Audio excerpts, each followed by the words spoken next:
Welcome. This is Mark McAdoo from SourcEdge. Our thought leadership series, Health Plans, Technically Speaking, brings this to a topic in data security, which is very prevalent in today's healthcare marketplace. Who better to join me in this discussion but my longtime colleague, Brad Hutson. Brad is not only a trusted security engineer at SourcEdge, but he's the chief of cyber research and development for the Cybersecurity Forum Initiative. But he can certainly tell you all about that. Welcome, Brad. Hey, Mark, it's good to be with you. Yeah, I think today's topic is very, very timely, and I'm glad you gave me a call. Yeah, let's jump in. So, healthcare is obviously going through dramatic changes. The exposure within healthcare is increasing every year with the advent of telehealth, with interoperability, with APIs connecting health plans and health systems. That exposure will continue to increase. But before we dive into the specifics around healthcare, I just thought if you could share with the audience sort of your fascinating background, not only as a security technology consultant, but also your role with the federal government. And my understanding certainly is that you're hired directly by the federal government as a professional hacker, what we call a white hacker. And maybe if you could share a little bit about that role and what you do for the federal government to help protect our infrastructure in the U.S. Sure, no problem at all. As you know, Mark, I've been in this industry for about 35 years. The cybersecurity industry has changed dramatically over that time. One of the issues that came up early on was how to simulate attacks on your infrastructure in the same manner that your adversary would, or someone that's trying to break into your system. That's henceforth why white hat hackers were created, or professional hackers, which is something I've done in a number of government and now healthcare systems. And what that really means is that we utilize the same techniques and technology, social engineering, and other methods to attack a system relentlessly as they would. And once we've discovered a breach or a shortcoming in the system, we exploit that breach as a normal bad guy would. And at the end result is that we now have a good window into what those exploitable conditions are and how to close those in the future for attackers. So that's fascinating. So essentially, if I have this right, you're hired by the federal government as a friendly white hacker, a white hat hacker. And can you give us a little, maybe an example of some of the work that you've done specifically? And I know you and I have had this discussion frequently. There are a lot of ways that the bad guys get in. They get in through technology, but they also get in through social engineering. And maybe give us an example of some of the work you've done and how you've uncovered some exposures and weaknesses within the environment. Yeah, you're exactly right. When you approach a target, and a target being a system that you're trying to compromise, one of the most common methods to do that, and certainly is even more prevalent today, is social engineering. And social engineering can take on a number of roles or perspectives. Part of it would be, emulating or pretending that you're an employee of the company, making a phone call to a help desk, pretending that you're either an executive to a CEO or the CEO themselves, because 9 times out of 10 they've never met the CEO. You're saying you're at a conference and you can't get to your PowerPoints, and you're trying to get your PowerPoints, and I need my password because I've forgotten it. That is one level of social engineering that we use. The other level that seems to be prevalent today, and certainly has been, is targeted spear phishing. Spear phishing is a very targeted email to key players within an organization. And it may not even be an email from someone that they know within the organization, although that's common. It could be a government agency, another government agency, a regulatory body, and you get an email and it's well crafted enough that it elicits a response, either a click on a link within the email or just a response, right? Each response is another piece of data that can be used. And that's what we call a vector into a system where you social engineer and you gather as much information about that target passwords if you're successful, other information about the structure of the infrastructure. And social engineering is one of the first pieces that you use to gain access. And it's, again, become even more prevalent today.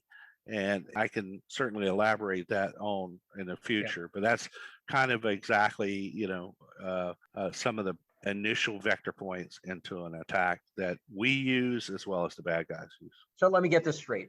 You act as if you are the CEO of, let's say, a division within a healthcare or a federal government organization, and you call into the help desk acting as if you are the CEO and you need access immediately to the network in order for, let's say, a board meeting or for a meeting that you have on site, and you're talking directly to that organization's help desk trying to penetrate. That is absolutely right. Yeah, a little bit of background of how that also works is that is correct. But because we have done preliminary research on the company, we will know when the board meeting is. We will also know when conventions and other regulatory events are happening. And we choose those periods when more than likely the CEO or whoever we're targeting is out.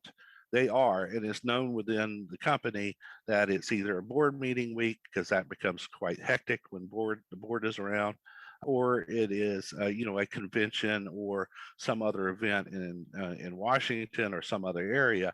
So we correlate these calls with actual information to make it more credible. So you combine that. And one thing you find in the help desk and people in general is that they want to be helpful. And then when pressured a little bit with some stress of, oh my gosh, it's the CEO. We know he's at the board meeting. We know he's at this event because it's on the calendar. They tend to be, they let their guard down. And so they give us the information. So that's exactly how that kind of works. And there's variations to this theme that we use and the bad guy uses all the time. It doesn't have to be the CEO. It could be the head of IT. It could be any person that we feel might have the information. We've also used social attacks where we escalate through people. So you use the same type of method to the director of IT asking something, and he has to escalate it up the ladder to someone that may know. So it's a two-step process, but we still get the same result. Got it. Fascinating. Let's talk a little bit more specifically around healthcare. I talked at the beginning of this session around the dramatic changes happening within healthcare and the healthcare ecosystem, with the advent of telehealth and remote access to data, interoperability requirements from CMS to require connectivity between payers and providers, certainly seems to open up the exposure to our healthcare partners. What specific threats are you seeing in the healthcare ecosystem that you can talk about, not only from a payer, but also from a provider perspective? Right. So you really touched on those areas. With the healthcare is traditionally, as you know, somewhat lagged behind in technology. Certainly in the cybersecurity area, they've lagged behind, say, other industries, government and financial industries and others, right? And with the advent of interoperability, more automation, their stress is to turn out as much data and process that data and provide a service to the customer, to the patient, unhindered. And so what we're seeing now is a threat, a renewed interest, for one thing, in healthcare in general, as a cybersecurity target. It's pretty well known that this technology escalation in healthcare has happened over a short amount of time, and not all the processes and controls have been put in place. It's been driven really by being able to process the data or get to patient data for a provider or process a claim. So these third-party, in a lot of cases, vendors, third-party applications have been rolled out with little thought or very little thought to security. It's really been business driven. And these are becoming vectors for attacks the attack surface has just expanded, Mark. So it used to be, it was just a hospital. Now it's the not only the provider hospital, it's who processes the claims for the hospital, it's who supplies product to the hospital. It just has expanded with the use of automation and interoperability. Within healthcare, it's been interesting. The amount invested in cybersecurity is ranging between 5 and 6% of an annual IT budget, whereas other industries, finance, banking, et cetera, tends to be in the 12 to 15% of the IT budget invested in cybersecurity. Do you see that changing in healthcare of late? Yeah, I think there's been a renewed, or not a renewed, basically a recognition that cybersecurity is more important than maybe first thought. But they have a ways to go to catch up, Mark. 6% to 12%. It's a profit-driven company, process anyway. Healthcare is, and so it's there's a balance between profitability and how much cybersecurity they do.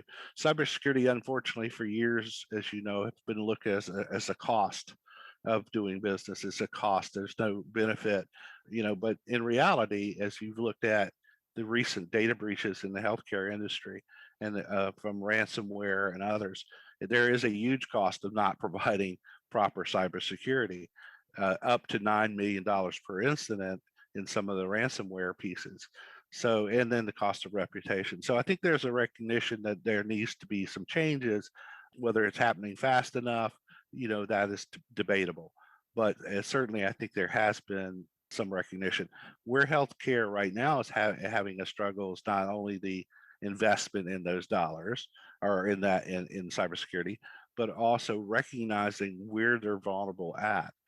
Again, these systems that do claims processing or provider records and whatnot, they're driven by a different directive, and that's to provide good patient care or patient information or correct billing and whatnot. So again, their mindset has not been in cybersecurity really at all. And I think the maturity of the healthcare systems now has also let people start looking at cybersecurity. They've kind of answered some of the interoperability pieces and certainly some of the data processing pieces pretty well. And now it's time to kind of pivot and say, okay, how will we protect all this? So, yeah. Well, I think you're spot on. I mean, as we know, healthcare has sort of been underinvested in technology generally, and oftentimes we find health plans, as an example, with older claim systems, which have some exposures. And now, as we tend to write more APIs for interoperability, that exposure seems to just become exacerbated in the market. Tell me a little bit about, what do the bad guys want? I mean, what really are they after? And once they get it, what do they do next? Well, that's a really interesting question. And what they want has changed dramatically over the last 5 years, but certainly the last 2 years, there's been a dramatic. So the bad guys want to do normally two things. They want to disrupt a system, and they want to disrupt that system to the point that, i.e., ransomware, where you would be forced to pay them to undisrupt the system, if that's a word.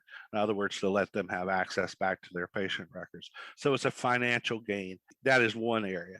The second area is just data theft, because that data that healthcare, it's really what we call the holy grail. There's very few systems out there that have the type of information, as much information on individuals as a health system does. If you think about it, you have social security number, you have their health plan, you have who they are, where they are, what doctors they see, what insurance they have, their insurance numbers.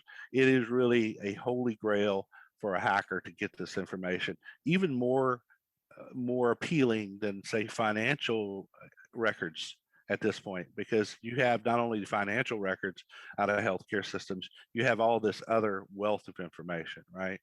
So once the hackers get the data, what are and let's say in this example, it's sort of reselling the data. Talk a little bit about what then happens. Where does that data get sold to, and how is it exposed?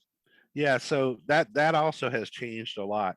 Uh, I spent years and years in the dark web spaces and still do.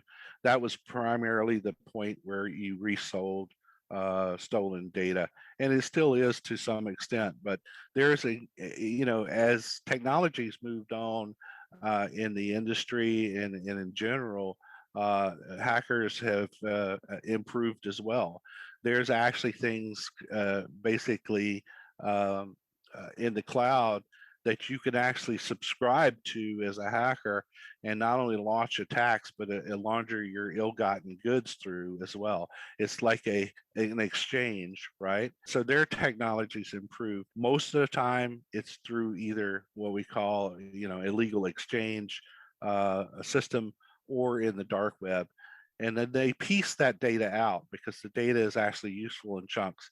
So they'll sell social security numbers and names and addresses, but then another, they may sell your insurance numbers, your bank numbers, or whatever that they've gotten off the system and whatnot. So they piece it out like, think of it as someone that goes out and steals a car and the parts are worth more than the whole car. Right. So Right. let's talk a little bit about the prevalence of ransomware attacks, which is obviously the leading way that hackers want to get into healthcare and hold our healthcare environment hostage around access to data. Can you talk to us a little bit about what is happening? I mean, generally, are healthcare organizations that are breached with a ransomware attack, are they negotiating a settlement? Are they paying the money to the hackers and getting their Yeah. data back? And if so, does that tend to be the end of the story, or is there more of a longer term issue, even if you do settle and pay and get your data back and secondary exposures? Well, the first thing is the FBI certainly has put this edict out. We've always told our people that we've dealt with that you never pay a ransom. You just don't do it because all it really does is facilitate further attack down the road. It sends the wrong message. One of the things about a hacker of any sort, if ransomware is their objective at that particular time, that's just one objective, right? So let me back up a little bit. We've seen about a 50 to 55% increase over the last 2 years of ransomware attacks in the healthcare industry. So a dramatic change has happened. One of the reasons it's changed is because healthcare tends to pay the ransom, even against the advice of folks like me and the FBI and other people. Why is that they do that? And it's primarily driven by the what healthcare means. It's processing, it's moving along. They're very stressed to get their data back. They get their data running so they can provide patient care in the case of a provider and whatnot. So they have tended to pay that ransom. And in some cases, you ask what happens afterwards. Well, what happens afterwards, they get the keys to unlock the ransomware, which is usually encrypted all of their data, and they go back to business. On the law enforcement side, there's continued investigation, and in some cases, they've actually recovered some of the money, if not all the money. But what is maybe not as well known, as I alluded to before, ransomware is the tip of the spear. When you compromise a system to the point where you can actually plant ransomware, which is encryption, you've also put in about 50 different backdoors into their system. Because once you're there, you have to, one of your objectives is to seed it with the backdoors and the ability to get to that system. So that's just the beginning. It won't be long before you either have another ransomware attack or another system, or they just siphon off your data and you don't know about it and they sell it because they've already planted it. So that's why ransomware costs you not only in dollars if you pay the ransom, in reputation, but down the road you have no idea how much it's actually really costing you. And there's methods to, if you've had a ransomware attack, to recover from that fully and get all those backdoors out. It's costly, and a lot of people don't also think about it ahead of time, so they haven't designed their systems to have the ability to recover from a ransomware. So recovery from ransomware is not just simply you pay the ransom and you get your data unencrypted. There's these hidden issues that have to be addressed. Yeah, let me also go into another thing Yep. that's really prevalent now. Ransomware is just one of the things. Because of COVID and the world events that are going on, state actors now are involved, and their objective is not ransomware. Their objective is disruption, total disruption. They could care less about the data. They don't want to steal the data. They want to disrupt something that's considered critical infrastructure. And that is rising by the day. And it's hard. You can defend against it, but it's like anything else. It's that, the combatant in this case, or the adversary, doesn't care about stealing your weapons. They just want to destroy all your weapons. And if they get destroyed in the meantime, they don't care. It's got kind of mentality. So healthcare has now been targeted as a critical infrastructure item. And so these state actors, which have tremendous resources at hand, they just want to take it down so you can't use it ever again. That's unrealistic in that, you can recover eventually. But if they can disrupt every hospital on the East Coast or in the United States or wherever it may be, that's their objective. So you have an even more severe exposure these days in healthcare because it has now been really looked at as a critical infrastructure target, just like power plants, oil lines. Healthcare is also in the top 5. So the exposure is greater than ever, and our healthcare systems and health plans have to do more and more to protect against these new and different intruders and hackers. Right. You kind of have a fascinating background in that, not only are you hired to be a hacker into these systems, but you also help customers remediate, but also build a strategy and a technology infrastructure right. to prevent these from happening. And when they do, have a backup plan. Can you talk a little bit about some of the techniques or recommendations that you make to clients around how to protect against ransomware? And if it happens, some of the data infrastructure that's now available in the market to help prevent this? Yeah, absolutely. So without revealing, too many deep details, one of the things that we certainly look at and recommend, and the healthcare in general, providers and processors, claims people have struggled with, was HIPAA rules anyway. So what we find is that there, again, a great exposure of actual patient data.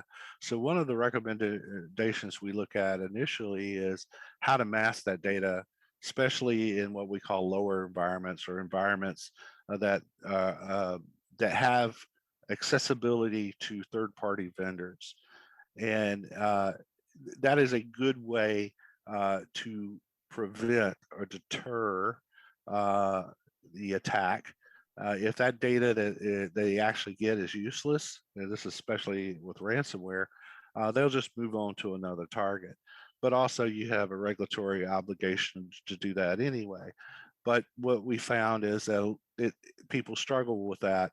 They struggle with how to still continue operation but use masked data or encrypted data, whichever process is chosen.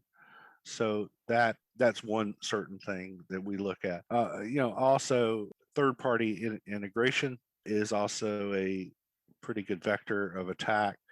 So looking at revising your architecture and paying more attention to third-party access into the systems is certainly something that goes far to address the potential of ransomware, particularly getting into your system. And thirdly, one of the things I've been harping on for years is your cyber backup plan. A lot of companies don't do that. They have a disaster recovery plan for if their system gets blown away or a hurricane.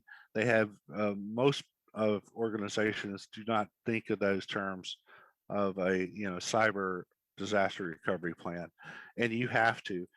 Mark, it's not if you were going to get a breach or an attack, it's when. Okay, so you have to plan for how to do that. Now, planning is not only from a enterprise level, a process. What happens if you do have a ransomware attack? What happens, how do you handle that? That should be all laid out ahead of time, just like you do in a disaster recovery, but also your architecture. And one of the things that we do, and certainly SourceEdge does, is advise how that architecture can be designed that you can quickly recover your information, whether it is a ransomware attack or just some type of system fault. Now, it's again not a disaster and the building didn't blow up, but let's say one of your cloud providers go down, which happened because they've been attacked. Now, how do you then recover from that? So it addresses two areas of exposure. Ransomware, how can you recover? How can you not pay that ransom? Your architecture has to be designed with the ability to provide that level of recovery and protection from that or other threats. And then you have to, how do you socialize this, and how do you put an enterprise plan together to say, we're going to treat this just like a disaster recovery plan. We're going to know exactly, the CEO is going to get up and speak about this. Here's our notifications we're going to do. Here's our triage or level of call-ins that we're going to have. That you have to treat it the same way. And that's one thing that we strongly try to work with clients and having that holistic look at it, from the architectural piece, which new technologies today help us where we couldn't before design architectures that have these levels of redundancy, but also in the plans and how you respond to it. So that's really interesting. I mean, do I have it correct in interpreting your comments that it's not necessarily the production system within a health plan, for example, that's getting breached? It's more the downstream subsystems where, for example, testing occurs, testing of downstream production data for development and other third-party access. Is that where the hackers tend to focus? Yes, that is, because again, production systems, there is a certain level of security, at least from what we call the eggshell, the firewalls and other things. But in the lower environments or non-production systems where developers work, where third parties may work, there's been a lot less emphasis on security. It's more been an emphasis on access, quick access to the data. And unfortunately, what we found in a lot of cases is the production data actually resides in those lower environments, right? It was quick just to make a copy of the production database and put it in lower environments so developers could look at it. But the level of scrutiny and security and access has not been commensurate to production data being in that environment, if you get what I mean. So it is a favorite target, absolute favorite target of hackers and even disgruntled employees and other threats that may come to you, because the security level is not as robust as in production. It's also one of those items is that things are changing a lot in those environments. People are doing development, people are testing things, changes are so if a hacker is in there doing changes, it just gets lost amongst the other changes that are going on, right? Right. Yep. If a hacker's in a production system and there are changes, it gets noticed a lot quicker. So a lower environment is definitely a vector target, is primary target. And I would say we see about 80% of ransomware attacks through the lower environment, either directly or through third-party vendors.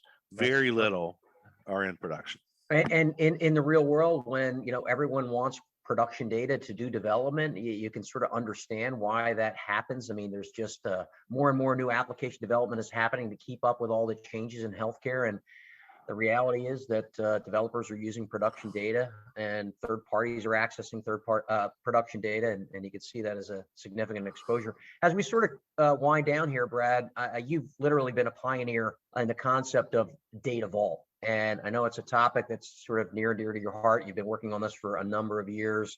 And it's an approach, I think, that begins to put cybersecurity at the level of disaster recovery and creating architectures with clients to help them have a vault of data protected in the event of an attack and a way to replicate that data and not have to execute a ransomware payment, but sort of replicate that data and bring it back into production.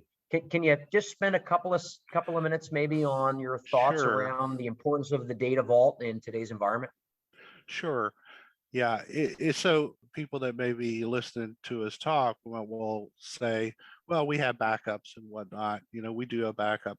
The data vault concept goes well beyond a backup. It's actually an architecture design to be a virtualized environment to a large degree, where that data is not just a database, it's the infrastructure around that database that is replicated and secured in a manner that you have multiple levels of security around that. And what ultimately you end up with what we call a crypto vault. The crypto vault is kind of like the golden copy of the data. As you remember, I mentioned earlier, when ransomware in particular gets planted, they plan everything. They plan all kind of other things in there so they can have backdoors. With a data vault concept, you're virtualizing the actual code base as well as the data, and then you're isolating that off and having controls around that to look at any changes that may happen downstream. And then that's kind of secured that way.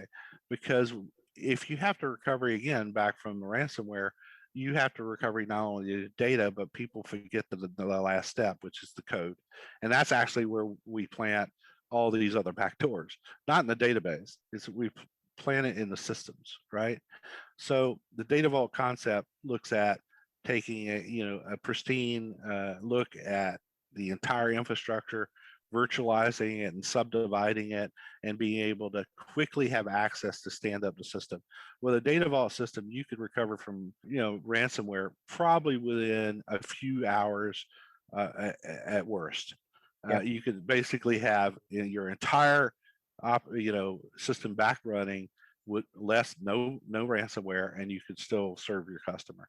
That is the difference, and that goes along with this disaster recovery type Yeah. of concept and whatnot. So again, the technology and the know-how has moved along now that allows us to look at these concepts of data vault and the crypto vault and things like that. Brad, this has been a really enlightening conversation, I'm sure, for many of our listeners. I'll put you on the hot seat here for a second. Brad, you are now the CIO of a health plan, and you're new to the role. I mean, what are the 2 or 3 things that you would do first to kind of assess the vulnerability of your health plan environment? Well, first thing is I would, no matter what people say within the organization that we're secure and whatnot, you have to take that with a grain of salt. Not that those people don't know what they're doing, and they may certainly be saying what they believe is true.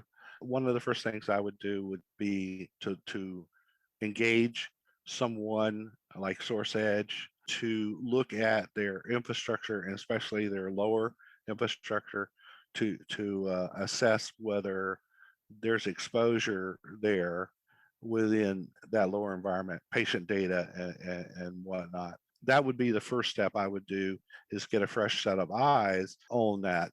Again, and not making any slanderous thing about the staff that you may have. It's just you need a fresh set of eyes on that. And then the results of that kind of work about looking at the architecture by someone else. You would then take that back to my organization and say, okay, here's some of the findings. Here's where we're weak. Let's see if we can engage in doing that. Mark, one of the things that I think also as a CIO, and I've been a CIO before, is that I want to balance my security and whatnot with efficiency. And one of the kind of falsehoods that are out there amongst a lot of folks that have been in the industry a long time is that security is inefficient. It causes inefficient, and it's quite the opposite, actually. So if you can, let's take for instance the lower environment where you now need to mask your data, right? And you virtualize some of these copies and whatnot. You're actually seeing an increase in efficiency there, where you have less infrastructure to support because you're virtualizing some of that. You're realizing that now, instead of waiting weeks for a backup of the production database so you can do some work, you can do it almost instantly because it's either virtualized or in other ways architected to provide that. It actually becomes an efficiency in the operation as well as providing more security. So that, Yeah, I know that's an area that you spend a lot of time with, the two-pronged approach of yeah, de-identification yeah, in conjunction with virtualization. And those two together can create sort of a powerful right. protection against those lower environments. Well, Brad, I just want to thank you so much for spending the time. There's no one who knows security in the world of healthcare better than you. And I think you've given the audience some great perspective in terms of, how does a hacker behave? What do they look for? How do they get in? The combination of technology exposures with the changes that are happening in healthcare, along with the social engineering, which is certainly a fascinating approach that they use to get into systems that don't require much technology. The combination of your example with CEO access to the help desk or phishing emails. But again, thanks very much for spending the time. And I want to just sort of highlight for those looking to get more insights into some of Brad's work and the work we do at SourcEdge, feel free to visit our website at sourceedge.com. And thanks very much for the time today. You're welcome, Mark. Thanks for having me. You got it.